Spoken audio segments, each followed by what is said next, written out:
It's time now for Countywide, a special presentation of Yavapai Broadcasting News. Join News Director Paul David and News Editor Philip Catafamo as they talk with our community's leaders, newsmakers, and people in the know. You'll hear about the hot topics in Yavapai County that affect all our lives. And now here's today's Countywide.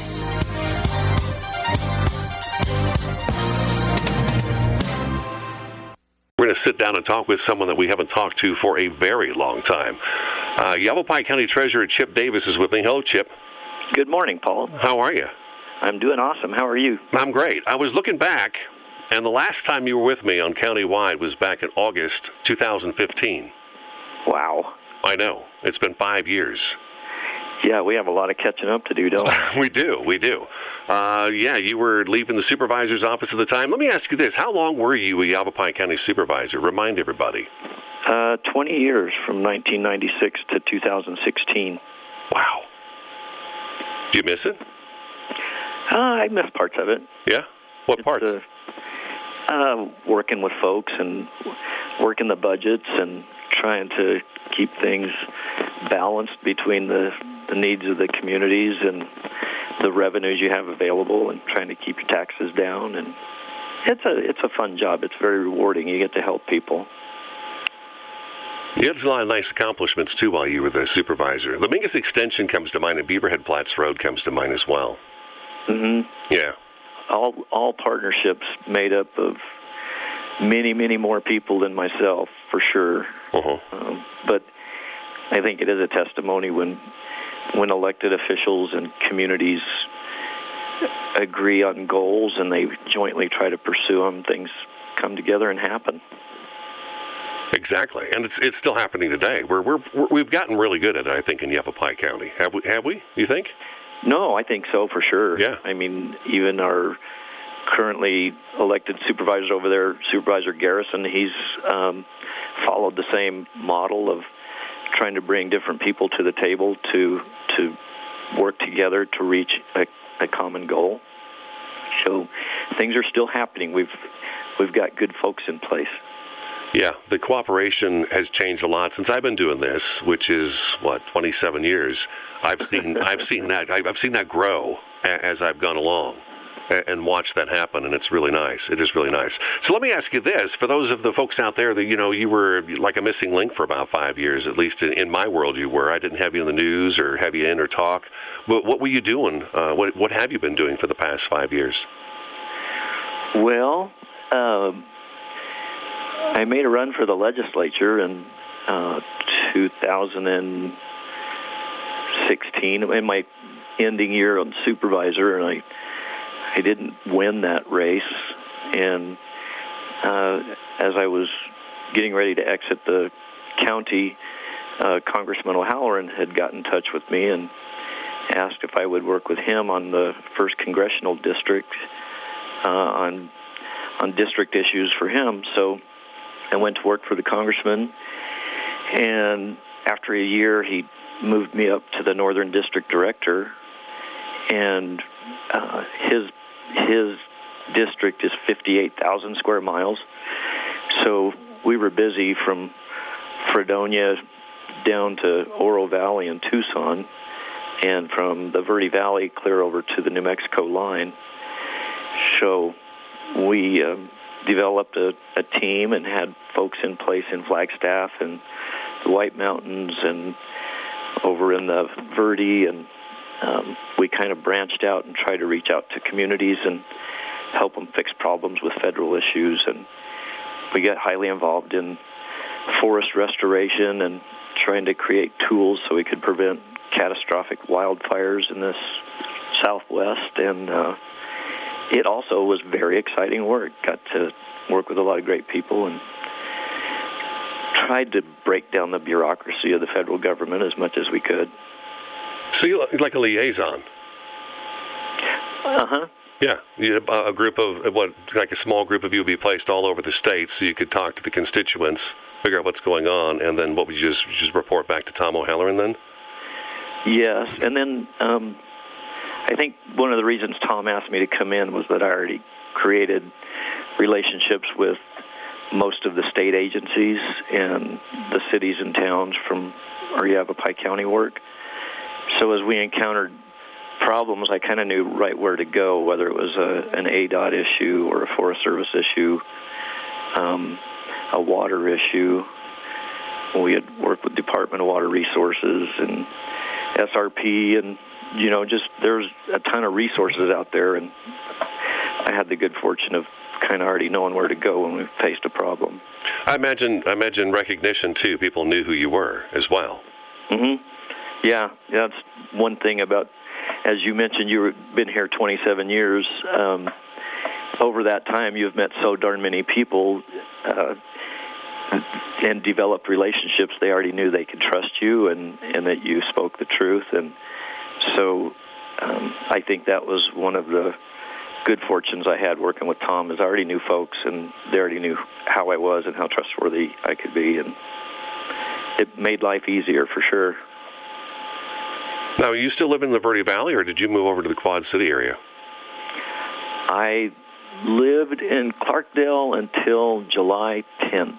On July 10th, we moved over here to get closer. My original plan was to move out to the ranch and work with my mom and dad. And when I went to work for Tom, I needed to be close to resources, so he approved of me moving over to the Prescott area, so I kind of split the difference between being close to mom and close to work. And we started building a house a year and a half ago, so it was just by coincidence that the county needed a treasurer, and if somebody asked me to help, I think that's one of my weaknesses. And right. So I felt, we can come in and help there. So that's kind of the short story of how I ended up being a treasurer. But I can honestly tell you, I never in my wildest dreams said, when I grow up, I want to be a treasurer. When I got into radio, it was all about being the morning guy. And then it was offered, do you want to be the news director? And I thought, well, of course I want to be the news director. Why wouldn't I want that job? And so that's, you don't think you're going to be in something. And I remember telling me in radio school that whatever you think you're going to be doing in radio, don't think that. You're going to be doing something else. And that's surely what happened. Let's take our first break, okay? Yavapai County Treasurer Chip Davis is in the studio today. We'll actually get to what he does now as the treasurer in our next segment. His last appearance with us on the show was August 2015. Go to yavapai.us for more information. This is Countywide. We'll be back in just a couple minutes.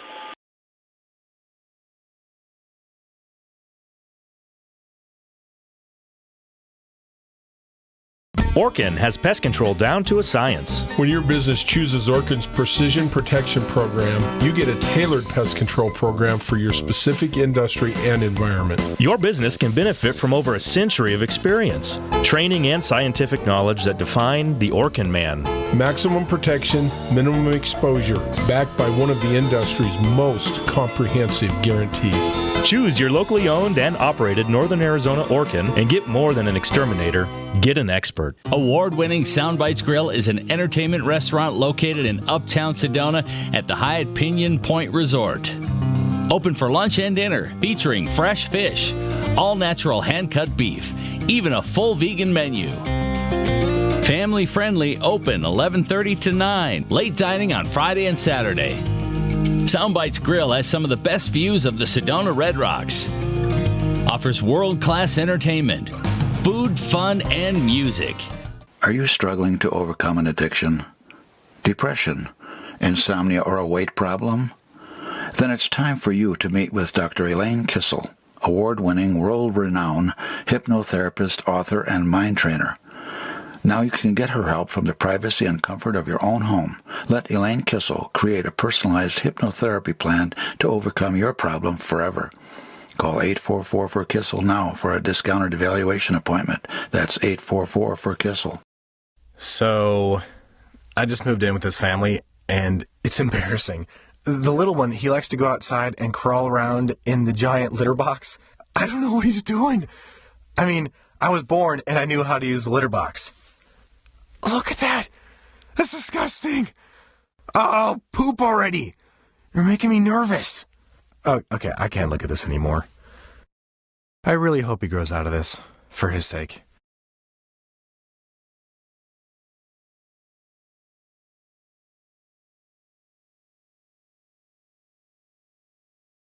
Welcome back to Countywide. I'm Paul David, Yavapai County Treasurer Chip Davis in studio with me today. Yavapai.us is the website you want to go to. So we got some background on you, figure out what you've been doing over the last 5 years since I talked to you last. Let's get into this. You were selected as Yavapai County Treasurer by the Board of Supervisors, so that's your new job. And as you mentioned just before the break, you never thought you'd be a treasurer. Give us a rundown on kind of what does the treasurer do for the county? So, my education curve is basically like a rocket right now, shooting straight up. Okay. I've learned quite a few things. Although the title is Yavapai County Treasurer, the treasurer actually serves 72 different entities, along with Yavapai County.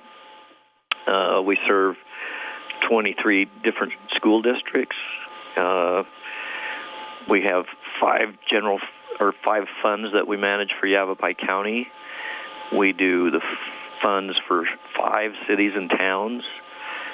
We have 24 special districts. We are the bank for 18 fire districts, and we do Yavapai College. So that was an eye-opener because originally just on the surface you think, well, the Yavapai County Treasurer serves Yavapai County, and Yavapai County is just a portion of what we do. So that's makes it interesting, keeping things separate and all of those different accounts clean. Last year we did $1.4 billion, actually $1.316 billion of activity. We did 174,677 banking transactions. It's been fun trying to the reconciliation in the books were a little off, so we've been trying to search out mysteries and trying to get everything cleaned up and want everything to balance to zero, and have had some staffing changes, so we've had training going on and some modernization of the department. But it's been a fun and event-filled process, and like I said, my learning curve is just like straight up, like drinking through a fire hose. But we got some good folks, and they're helping us get along. I was going to ask you, what kind of a staff? Because I was thinking, okay, Yavapai County Treasurer, that's you, so that's your job. But you've got to have quite a staff to handle all this. I mean, you've got stuff coming in from all different directions. You're the county piggy bank, so people always want to pop that cork and take some money out. You know? Yes. We have a staff of 13. Oh, wow. We have one staff member in the Cottonwood office, and she is amazing because she kind of does all functions. And then our staff of 12 over in Prescott, we have 2 different functions that we do. One is we prepare the property tax bill, and then we mail the bill out, and then we collect the property taxes as they come in, and that's a twice-a-year activity because we split it to allow 2 payments if folks can't make the full payment on the first time. And then on the other side, we act as the banking service, where those 72 different entities are buying things and issuing warrants, and then we need to pay those, and then we also have to have the revenue that comes in and split out into all those 72 different entities. So it's kind of 2 main functions, that property tax and then the fiscal accounting part of it. And then we have another little piece that we're trying to perfect, but that's investing funds so that when folks don't need them, they're sitting in the bank making interest. And then when they're ready to draw from them, we have a schedule of how we can keep investments moving, maximizing return for the 72 entities, and we're trying to make things better. So that's a lot. That's a whole lot of work to be done. I'm surprised at just how much work there is involved in something like this. Now, the county adopted the budget this year during a special Monday meeting, and part of it was the total county tax rate. It reduces the total county tax rate by 11 cents. What does that mean? So they did a pretty good rate increase last year, actually of 18 cents, and they were trying to prepare to pay for the new jail. And I think that projection came in more positive than they had hoped, and so they were able to lower the tax rate by the 11 cents. Don't you love that? Yeah. Don't you love to be able to say, oh, we're going to lower your taxes? Yes. So that's a huge decrease from 18 to 11. That's quite a savings then. It is. And, the board, even back when I was on the board, we tried to put the question out to our citizens and say, let us increase the sales tax so that we can get our tourists and visitors to help us pay for the jail. And that's a really hard sell because anytime you say, hey, do you want us to increase taxes, the natural answer from every human being is going to be no. No. And so trying to stress the fact that, keeping jails safe and keeping us out of lawsuits with the federal government and the ACLU is important because essentially it's mandatory. You have to provide jail services or jail housing for the sheriff. And it's not a question of, is it an elective question? It's a mandatory that you could do it. And it was hard to get that across to folks to let them know, look, we have to build this jail, but we want to do it the least painful way possible. And again, the question goes out, do you want a sales tax increase? And the answer is no. And it's like, okay, the existing board had to raise the property tax, and they just didn't have any other options. Right. Okay, let's take our second break. We have to do that right now. Okay. All right, we'll come back. Yavapai County Treasurer Chip Davis in studio with me today. The county website is yavapai.us, and then just go to departments, and you can find Chip in there under Treasurer. Stick around. Countywide back in just a couple minutes.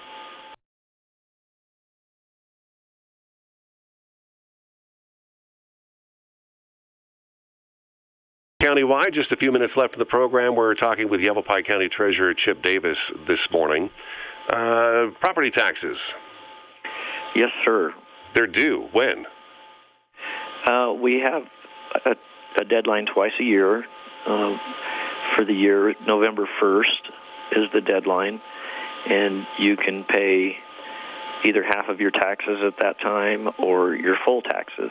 If you want to pay your full taxes, you actually have till December, an additional month. But this past November, on my last May collection, by May 1st, we had collected about 95% of the property taxes.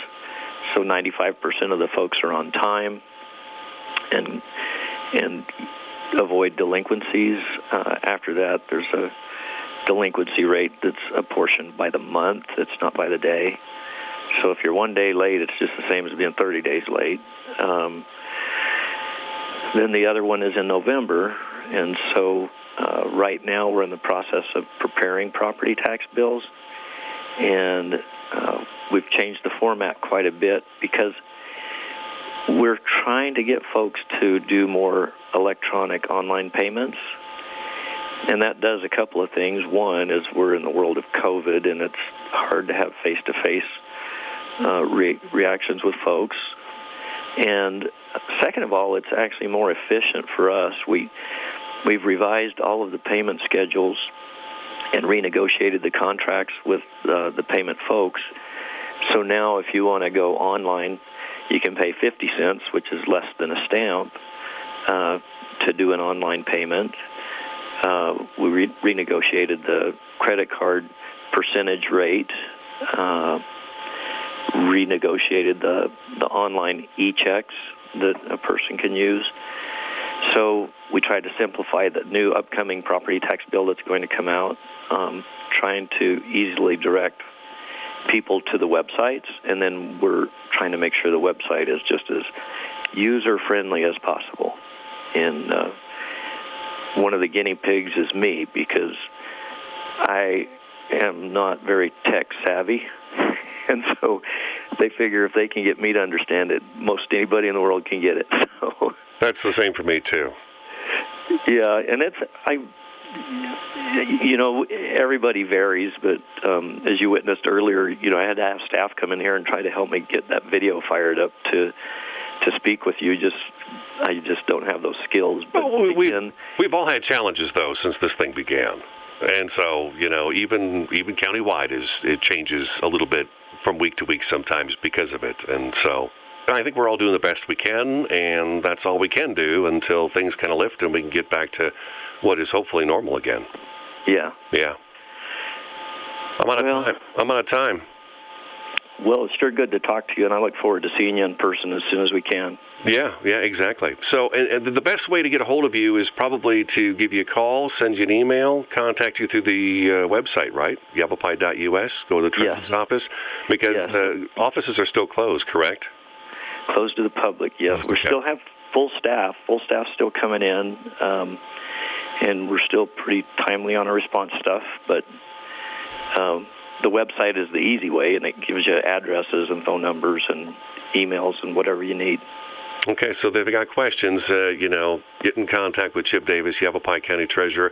That's all we got time for. It was nice talking to you, Chip. Thank you very much. We thank you for watching and listening, and we will talk to you again next time.